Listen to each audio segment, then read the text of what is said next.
Hello Fenlanders, hope you're all okay. Welcome to our channel, Fenland Farming Adventures. I'm Anna. Daniel's around here somewhere. We're just at the harvester and we are filming a harvest Q&A for you guys. It has been quite a tough year.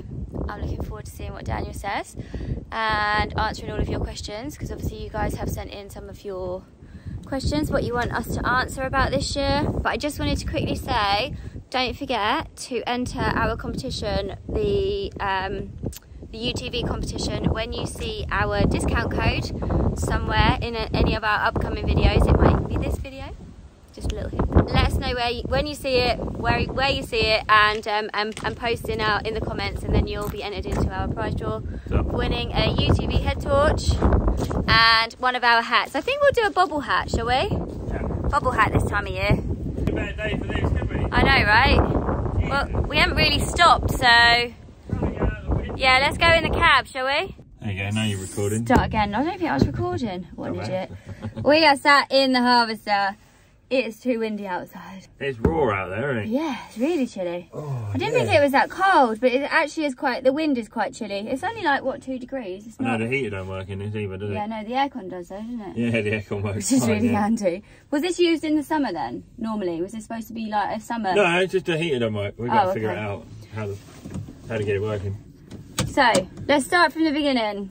When did you get this? Did we get it in mid-September or something?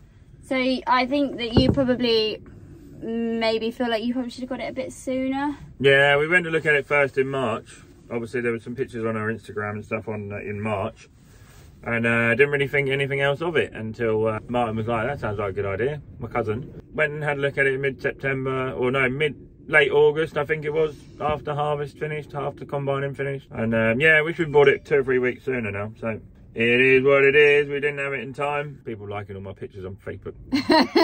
You're so popular. Yeah, so yeah, no, I wish we bought it a bit sooner, but there you go, can't change that. Obviously it needed a couple of weeks of 3 or 4 of us on it, fixing and stuff, a couple of bits left to do on it, and we should hopefully have a nice decent harvester to go into next year with. And then you started, and then the bearings went? Yeah, started and the bearings went on the track, which I was hoping to get the season out of, at least. Yeah, so another 3 days downtime there where it was lovely and dry. Yeah, so everything just kept getting one more nightmare after another, but we're finished now, so. And you've had some orders going out? Yeah, we've had loads of orders going out. Yeah, done loads of orders. We want to get rid of Hockwell Fen. What we call our Blackland potatoes. Yeah, Blackland potatoes. Some that are in the wet holes and stuff not keeping. So just about through them now. I've got next week's orders to do, and we should be able to fly through them. So, yeah. Shall we start going through some of the questions? Yeah. Tom Carr put, is the next harvester going to be a 470? Tom Carr. Hi, Tom. Yeah. Funny you should say that. Have you got another harvester already? No. we found a 470 on wheels at a sale up in Norfolk where I bought the 6-metre Verdestat from. That's been in a sale. That's been in 2 free sales now. It's been in 2 sales that I've been to, and somebody else said it'd been in another one. So yeah, Grumpy Grandad was like, that's a lot of harvester for the price they want for it. Is it self-propelled like this? Yeah, self-propelled, right. But instead of taking 1 bed like this does, take 2. Right. So it'd be double the width of that. Right. Yeah, so you could lift an awful lot of stuff in a day with one of them. Yeah. You'd almost want a trailer running beside you all day long to just fill up in a heartbeat. They seemingly can't get rid of it. Nobody wants to buy it. Isn't that a little bit of a flag sometimes? Yeah, it is a red flag, yeah. No, the reason why nobody wants them is they're just too big and too bulky to move around. Right. You think it's twice the width for this.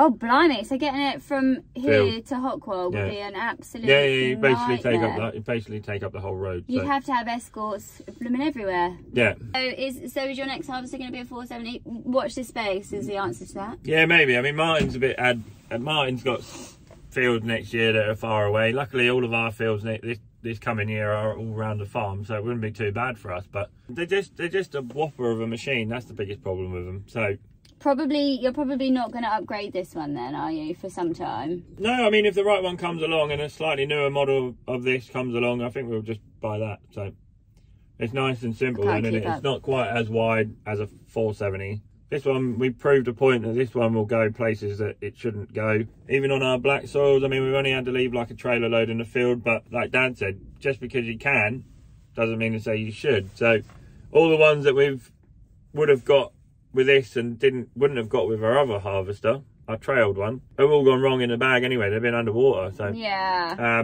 But imagine if you didn't have this. Yeah, half that field would still be there. Yeah. I'd say like, because obviously you'd have to have a trailer running beside you the whole time. Yeah. There's another one there. Yeah. How old are you both? How old are we? That's not a harvest question. small Suffolk farmer. I'm 97.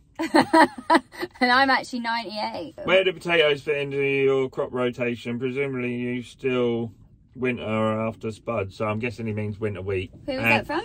That is Chris Lee 2221 so on YouTube. Where do potatoes fit in your crop rotation? Presumably you still winter after spuds. Yeah, so winter wheat goes in after spuds. We tend to put like a milling wheat in after potatoes and sugar beet, just because of any extra nitrogen in the soil from the spuds, because they have an awful lot of muck and granular and stuff. So if any residue of nitrogen and stuff, we like to get that into the milling wheat. So yeah, spuds fit in real well with us. We are trying to lengthen our rotation because of threat of losing nemathorin. We're trying to lengthen our rotation from like 1 in 5 years, which was the norm for us, to like 1 in 10, 1 in 8, 1 in 10, something like that. How is that going to change things though for you? What, if we lose nemathorin? Yeah. I won't grow potatoes anymore. You won't? No, pretty much. Is this the same stuff that they put on bananas? No, that's the Vellum Prime. Right. So we have got the Vellum Prime to take over, but nemathorin gets rid of the PCN. Yeah, and right. so does Vellum. I remembered. Yeah, well done. So does the Vellum Prime, but the nemathorin is the one we need. So we're trying to lengthen our rotation to like 1 in 10. Instead of growing 4 or 5 fields, we grow like 2 fields now. Yeah, so yeah, it fits into the rotation well. We like to get 2 crops of mustard cover crops in before crop of spuds. Put the sheep on. Yeah, so we kind of look at the rotation for like 3 or 4 years in advance. Try and get a crop of mustard in to the ones, like the fields that are coming next year have got a crop of mustard in, and the fields that are coming the year after that have also got a crop of mustard, radish, vetch mix in this year. So they have like 2 crops of mustard to just try and eliminate the PCN problem. Sheep on there to mow it down. All good, nitrogen and stuff, so...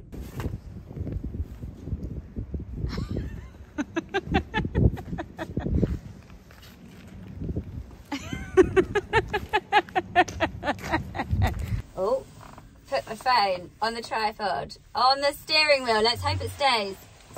Stick. Ian Haggett says, what's been the most reliable harvester you've had on farm? They've all been pretty good.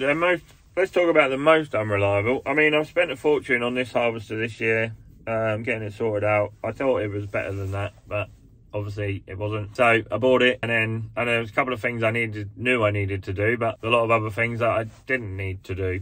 Rollers mainly, little few bearings, rollers. This one's been okay so far, apart from I've just had to spend money on it. The most unreliable harvester I've ever had was a Standard Vision. The harvester itself was good. It was power hungry. I had it on a little 6630 and it wasn't man enough. I needed 250 horsepower on the front of it. But the electronics were rubbish on that. I don't think it's a fault of the machine. I think it's just a user that had it before us. Obviously didn't look after it very well, and the electrics were crap on it. So our little GZ that we've still got in the yard that is for sale, that's been pretty good. Bomb proof really. Other than rollers, that's been good. So we had a Standard Statesman, is it, before that? That was pretty good as well, apart from the front fell off it. I pulled all the drawbar off it. Yeah, so they're all, everything's got its tickles in it. So I know these things are temperamental and they get expensive when the things go wrong, as we're now finding out. To not have a trailer running beside me all year has been mega.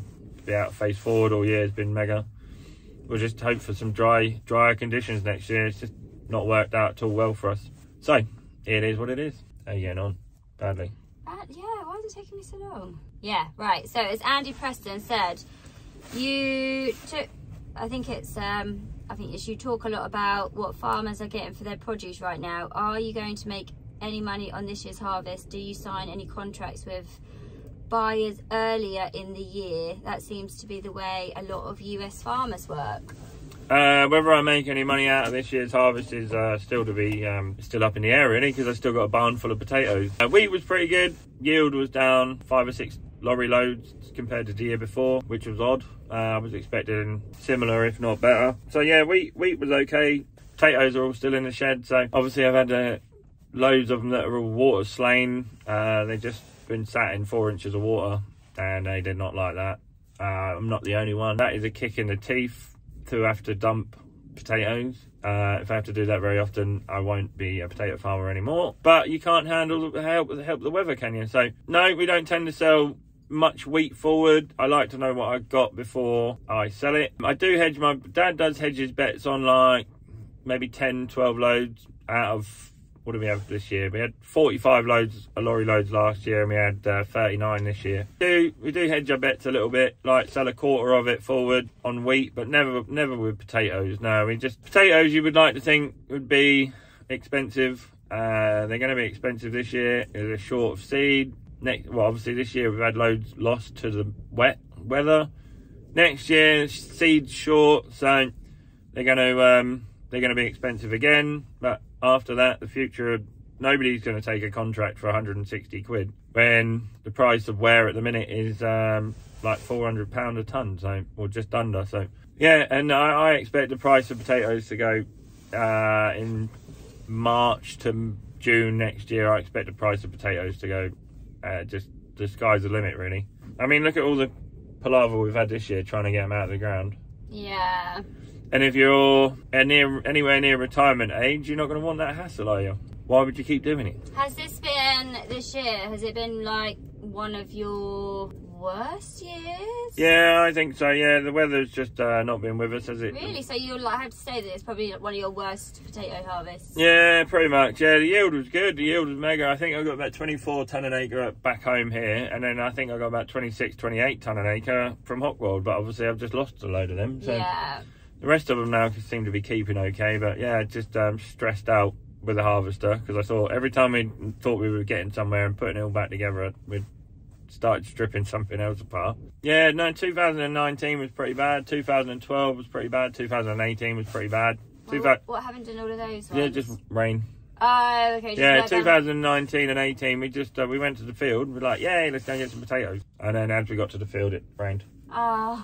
So we ended up with 5 tractors and trailers parked on the field, and me and Dad just kept coming home with the same tractor every time. Oh no. So yeah, we ended up with all our tractors and trailers on the field, because we took 2 trailers to go and get a load, and obviously it belted down with rain, so we came home again. Was that the year he finally turned really grumpy? Yeah, I think so, yeah. So Dave Howard said, how many times you caught a trailer when dumping your bunker?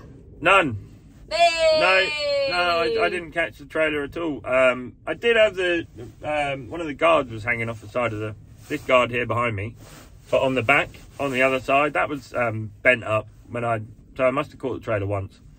But yeah, I was getting pretty good at dumping a load in the trailer. What I was doing, I don't know how everybody else loads their trailers with a self-propelled harvester, but I was putting it in the front of the trailer on the mat, and then coming up a little bit and then working my way back. Martin was going one in the front, one in the back, and then filling the middle in. It's been a learning experience. Every time you try and dump a load in the trailer, it has been a different situation. You have to get yourself in the right place. But yeah, no, didn't catch the trailers at all. We were pretty good. I don't think Martin did either. So. Have you ever done it with the other harvesters you've had? Yeah, loads. Yeah. Have you actually? Yeah.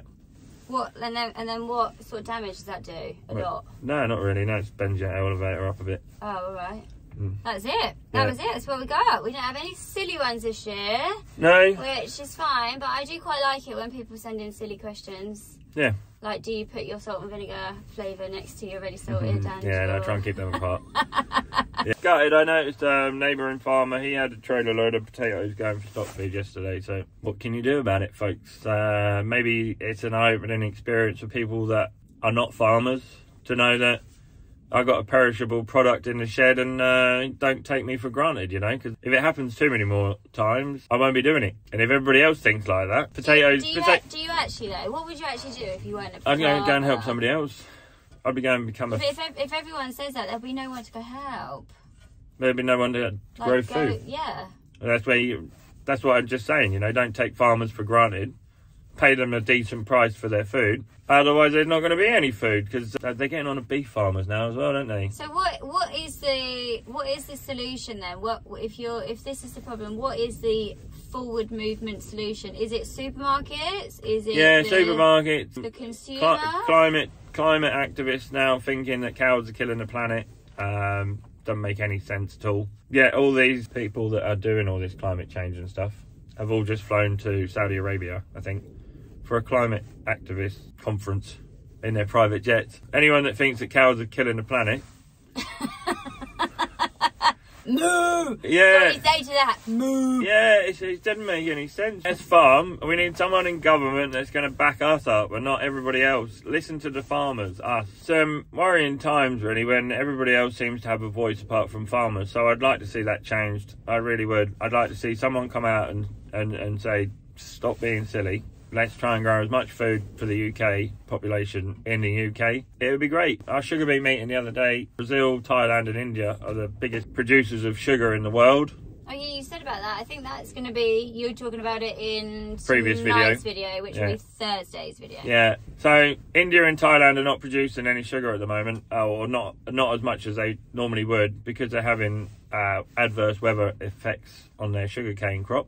And 60% of the world's sugar comes from Brazil, that one country. If they have flooding, fires, forest fires, sugarcane fires, whatever, where's your sugar going to come from? So the price of sugar at the minute is going up.